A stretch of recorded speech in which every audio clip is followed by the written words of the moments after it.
Je séchais les cours, en effet, j'étais au collège Carnot pour aller voir les bateaux sur les pontons et voir même quelques arrivées depuis la pointe. Et ouais, c'est les rares fois où j'ai fraudé, où j'ai menti à mes parents, à mes enseignants, tout ça.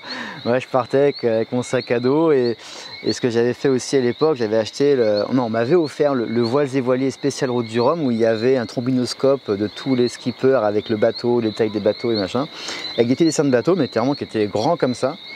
Et je les reproduisais sur des feuilles, les feuilles qu'on utilisait pour nos cours de dessin au collège. Et je les reproduisais vraiment du millimètre au centimètre. Et après, je leur faisais signer mes dessins. Et ouais, donc j'ai eu des Poupons, des Perrons, des Alvar Mabir, des Péans, des Vatines. J'en ai eu quelques-uns comme ça.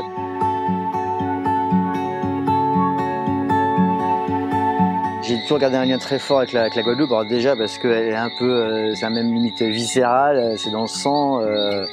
C'est dans les gourmandises, dans la musique, dans le créole qui ressort des fois de façon un peu... J'ai donc la famille de mon père, j'ai toujours ma petite sœur qui est là. Donc ouais, j'essaie de venir une fois tous les 2 ans, une fois par an. En tout cas, quand je reviens, à chaque fois, c'est les prises rechargées, tout plein de bonnes choses et ça fait du bien.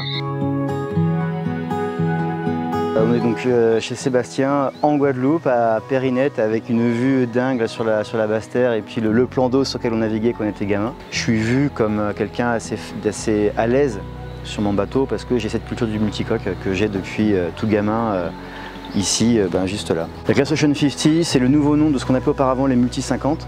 Donc des multicoques de 15 mètres de long par 15 mètres de large, avec un tirant d'air qui est limité à peu près 24 mètres, avec des poids minimum de bateau, avec des restrictions sur les matériaux. Comment je me situe sur la partie solitaire, plutôt à l'aise, parce que j'ai un bateau qui est assez typé pour ça, et avec lequel je suis vraiment en confiance et j'ai une petite capacité à pouvoir pousser le bouchon, je pense, plus facilement que les autres. Mon bateau, on l'a mis à l'eau en janvier 2018, 5 saisons, avec beaucoup de milles parcourus, l'équivalent de 3 tours du monde en milles cumulés. Un bateau qui a été dessiné par un cabinet réputé qui a fait quelques bateaux qui ont gagné la Route du Rhum, le cabinet VPLP. Alors le bateau a des foils, donc c'est des bateaux qui peuvent naviguer donc sur une coque. Donc moi j'ai 3 coques, parce que c'est un trimaran. Mais avec l'action des foils, on peut avoir un bateau qui cabre un petit peu et se retrouver même sur une demi-coque.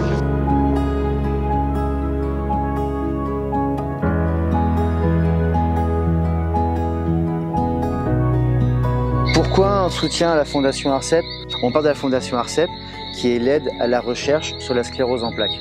Et dans notre projet, on a 5 objectifs. De sensibiliser le public à la sclérose en plaques, c'est d'être une plateforme média pour parler de sclérose en plaques, c'est qu'on puisse aussi faire des levées de fonds au profit de la recherche sur la sclérose en plaques, embarquer des patients, leurs proches, des soignants, des chercheurs sur le bateau et créer une sorte de plateforme de rencontres, d'échanges décalé sur la sclérose en plaques et aussi offrir une expérience de vie à des personnes pour qui la vie a basculé sur un mode de restriction. Et le 5e point, du coup, c'est de partager tout ça avec les partenaires qui financent le projet et de créer une caisse de résonance la plus grosse possible pour que le message passe le plus fort possible. Ma première arrivée de Route du Rhum en 2014, je fais une très belle course. Donc je me revois louvoyer Grenelle des Saintes. J'arrive dans l'après-midi, il y a de l'air, l'Alizé est là. Et puis là, je suis vraiment bluffé par le nombre de personnes qu'il y avait sur l'eau.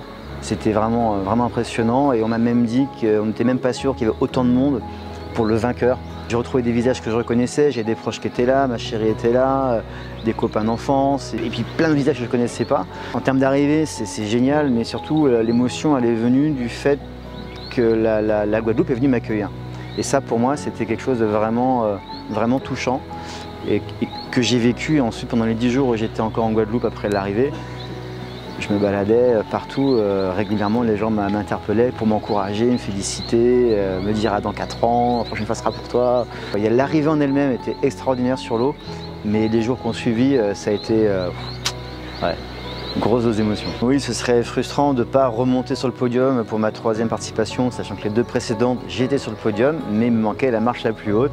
Arriver en vainqueur en Guadeloupe chez soi, ce serait très dingue.